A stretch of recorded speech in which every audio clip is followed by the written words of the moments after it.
바쁜 일상 속에서 헬스장을 끊기엔 시간도 부족하고 거리도 멀어 쉽게 포기할 때가 많습니다. 하지만 집에서도 간단하게 따라할 수 있는 홈트레이닝 루틴을 통해 건강을 유지할 수 있답니다. 이 이야기를 통해 여러분에게 쉽고 재미있는 홈트레이닝 루틴을 소개하고자 합니다.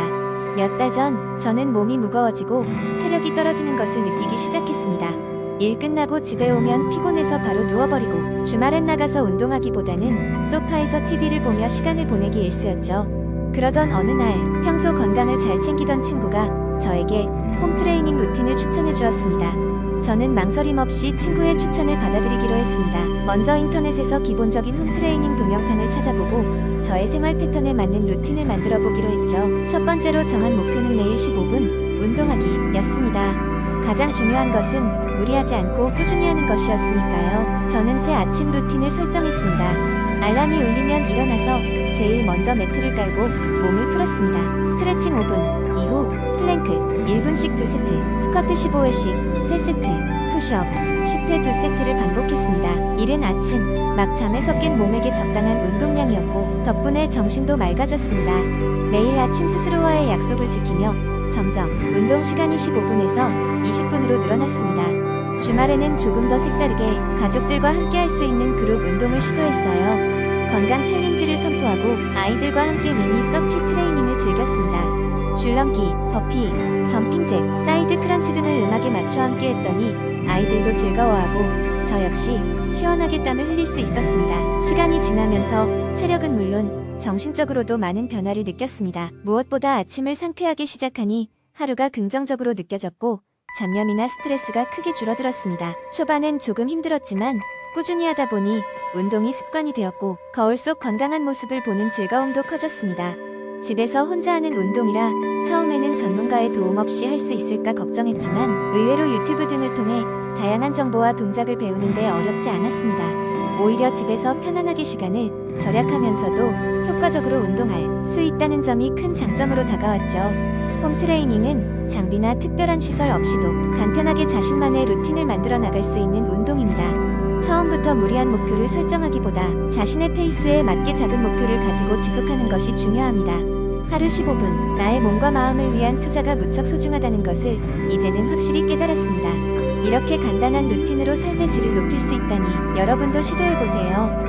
두 번째 이야기, 우리는 건강과 웰빙에 대한 관심이 커지면서 영양제에 대해 진지하게 고민하게 되었습니다. 마치 어느 날 아침 문득 자신의 건강이 걱정되어 영양제를 챙겨 먹어야 하나 하는 생각에 잠겨 앞치마를 두르고 식사 준비를 하던 주부. 퇴근길에 문득 비타민C가 부족한 것 같다는 생각에 사로잡힌 직장인. 그리고 휘황찬란한 영양제 코너 앞에서 한참을 고민하다 결국 두 손 가득 구매하게 된 젊은이의 이야기가 아닐 수 없습니다. 어느 날 이런 생각과 걱정을 마음속에 품고 사는 사람들이 한자리에 모여 영양제가 과연 필요한 것인지 깊은 이야기 속으로 빠져들게 되었습니다. 이들은 각자의 경험과 지식을 나누며 영양제의 필요성과 그 타당성에 대해 이야기를 나눴습니다. 첫 번째 발언자는 약학 박사 출신의 건강 전문가 김 박사였습니다. 그는 영양제가 모든 사람에게 꼭 필요한 것은 아니지만연데 사회에서 바쁜 일상으로 인해 충분한 영양소를 항상 식사로 섭취하는 것이 어려운 경우가 많다고 설명했습니다. 많은 사람들이 피로감을 호소하거나 면역력이 저하된다고 느끼는데 이는 종종 비타민이나 미네랄의 부족에서 기인하기도 합니다. 라고 설명하며 특히 특정 영양소가 부족할 가능성이 높은 사람들에게는 정기적인 혈액검사와 상담을 통해 필요한 영양제를 선택할 것을 권장했습니다. 다음으로 말을 꺼낸 사람은 자연식주의자이자 건강운동가인 이 씨였습니다. 그는 영양제를 복용하는 것보다 균형 잡힌 식단과 자연 그대로의 식품 섭취가 더 중요하다고 강조했습니다. 우리가 필요로 하는 영양소는 자연에서 온전히 얻을 수 있습니다. 과일, 채소, 견과류 같은 자연식품은 단순히 비타민과 미네랄만 제공하는 것이 아니라 다양한 파이토케미컬과 섬유질도 함께 제공합니다. 라고 이야기하며 극단적으로 특정 영양소에만 집중된 영양제 섭취의 한계를 지적했습니다. 그리고 온라인 건강 커뮤니티 운영자인 박 씨가 자신의 경험담을 공유했습니다. 그는 건강 악화와 함께 다양한 영양제를 복용하기 시작했지만 오히려 이로 인한 부작용으로 고생했다고 솔직하게 털어놓았습니다. 처음에는 10가지 이상의 보충제를 복용했습니다. 하지만 과한 복용으로 인해 오히려 속이 불편해지고 두통이 생겼죠. 라고 말하며 과도한 영양제 섭취와 자기 진단에 대해 경계해야 한다고 경고했습니다. 이번 모임을 통해 참가자들은 각자의 입장에서 다양한 의견을 듣고 생각해 볼 수 있는 기회를 가졌습니다. 많은 사람들이 공감한 것은 모든 영양제가 우리 몸에 필요하지는 않다는 것이었습니다. 음식으로 충분히 섭취할 수 있다면 그것이 가장 자연스럽고 바람직하다는 점, 그리고 필요하다면 꼭 전문가의 상담 후에 적절한 제품을 선택해야 한다는 것이었습니다. 결론적으로 영양제 복용의 필요성은 개인의 식습관과 건강 상태에 따라 다르며 자신의 몸의 소리를 듣고 현명한 선택을 해야 한다는 것이었습니다. 영양제가 우리 삶의 질을 높이고 건강을 증진시키는 도구가 될 수 있지만 이는 각각의 상황에 따라 최적의 방법으로 활용되어야 한다는 것이다. 앞으로도 사람들은 영양제에 대해 각자의 경험과 정보에 기반한 판단을 내리게 될 것이며 이는 아마도 건강에 대한 지속적인 대화와 탐구를 통해 더욱 명확해질 것입니다. 세 번째 이야기. 어느 날 젊은 대학생 민혁은 요즘 들어 피곤함이 극에 달한 것처럼 느꼈다. 강의 시간 동안 집중하기가 어려웠고 늘어지는 피곤함 때문에 운동도 점점 멀리하게 되었다. 그래서 그는 대학 보건센터를 찾아가 상담을 받기로 했다. 간호사는 민혁의 이야기를 듣고 혈액 검사를 받아보자고 권유했다. 검사 결과 민혁은 비타민 D 결핍 상태라는 진단을 받게 되었다.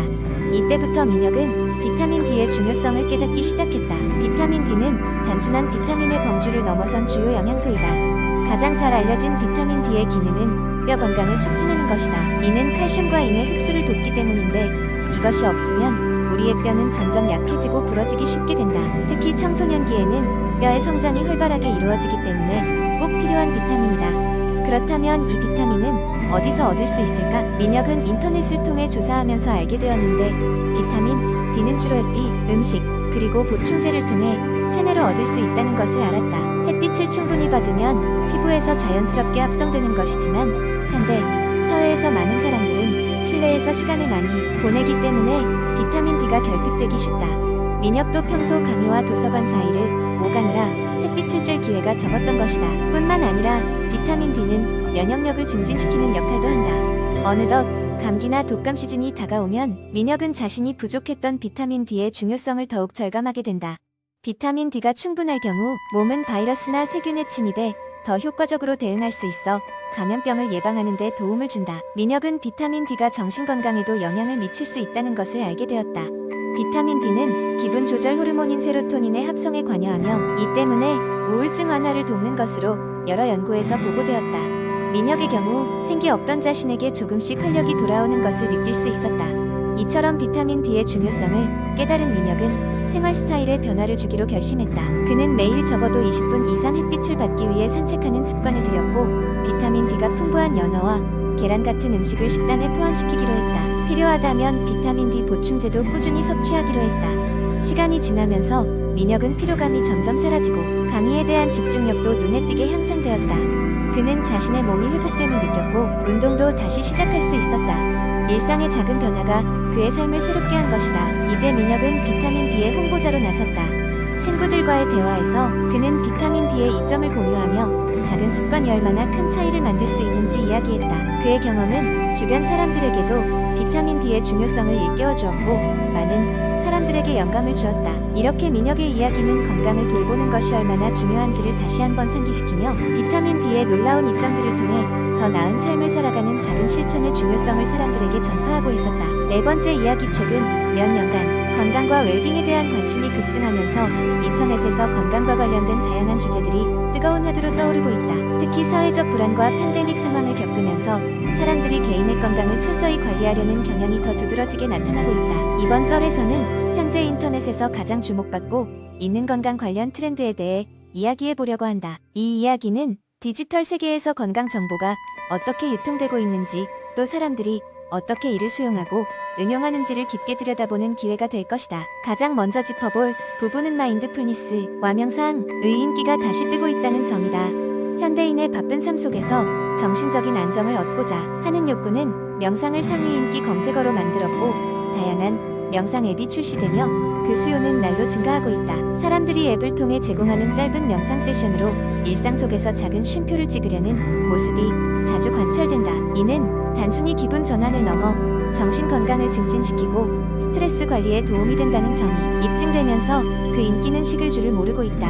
또한 전통적인 운동은 여전히 인기가 있지만 홈트레이닝 비디오와 실시간 온라인 피트니스 클래스가 유행하면서도 많은 사람이 집에서 운동을 즐기게 되었다. 이러한 온라인 콘텐츠는 특히 시간과 공간의 제약이 있는 이들에게 유용하게 쓰이고 있으며 그 중에서도 요가, 필라테스가 사람들이 가장 선호하는 운동으로 손꼽히고 있다. 이는 몸의 유연성과 근력을 동시에 기를 수 있다는 점이 큰 매력으로 작용한 결과다. 최근 들어 인터미턴트, 단식 역시 건강 트렌드의 중심에 서 있다. 다양한 연구와 셀럽들의 참여로 인해 사람들의 관심이 급격히 증가했다. 하루 중 일정 시간을 정해 음식 섭취를 제한하는 이 방법은 체중 조절뿐만 아니라 점차적으로 생활 스타일로 자리 잡고 있다. 이는 단순히 다이어트를 넘어서 체내 대사 작용을 개선하고 여러 가지 건강상의 이점을 제공한다는 장점이 부각되면서 많은 사람들이 시도해보고 있는 상황이다. 더불어 면역력 강화에 대한 관심이 급상승한 것도 눈에 띈다. 특히 팬데믹 이후 많은 사람들이 음식, 운동, 수면 등의 생활 습관을 통해 면역력을 높이려는 노력을 기울이고 있다. 비타민 섭취량을 늘리거나 면역력을 높인다고 알려진 슈퍼푸드를 찾는 사람들이 늘어나고 있으며 이에 따라 이러한 제품들이 온라인 시장에서 큰 인기를 끌고 있다. 유튜브와 인스타그램과 같은 소셜미디어 플랫폼에서는 건강한 레시피와 관련된 콘텐츠가 폭발적으로 증가했다. 건강한 식단을 손쉽고 즐겁게 관리할 수 있도록 돕는 이들 콘텐츠는 슈퍼푸드, 비건 레시피, 글루텐 프리 식단 등 다양한 주제를 다루며 사용자의 건강 식단 관리에 실질적인 도움을 주고 있다. 이러한 레시피를 통해 많은 사람들이 자신의 건강 상태에 맞추어 직접 요리를 하며 건강을 챙기고 있다. 마지막으로 웨어러블 디바이스의 발전도 빠질 수 없다. 스마트워치나 피트니스 트래커 같은 기술의 발전으로 많은 사람들이 자신의 건강 데이터를 모니터링하면서 더 취약한 부분을 강화하려는 노력을 하고 있다. 이러한 기기는 걸음수, 심박수, 수면 패턴 등을 기록하고 분석하여 개인 맞춤형 건강 조언을 제공한다. 개인의 건강 상태를 실시간으로 확인할 수 있는 이 기능은 건강관리의 새로운 패러다임을 제시하고 있다. 이처럼 다양한 주제로 나뉘어 있는 건강 트렌드들은 모두 개인의 삶 속에 건강을 성공적으로 통합하려는 끊임없는 시도에서 비롯된 것이다. 이러한 트렌드를 통해 우리는 디지털 시대에 맞는 새로운 건강관리 방식을 모색하고 있다는 사실을 확인할 수 있다. 결국 이런 모멘텀은 더 나은 삶의 질을 향한 노력임을 부인할 수 없을 것이다. 각 분야에서 새로운 혁신과 아이디어들이 지속적으로 소개됨에 따라 앞으로도 건강 관련 트렌드들은 계속해서 변화하고 진화할 것이다.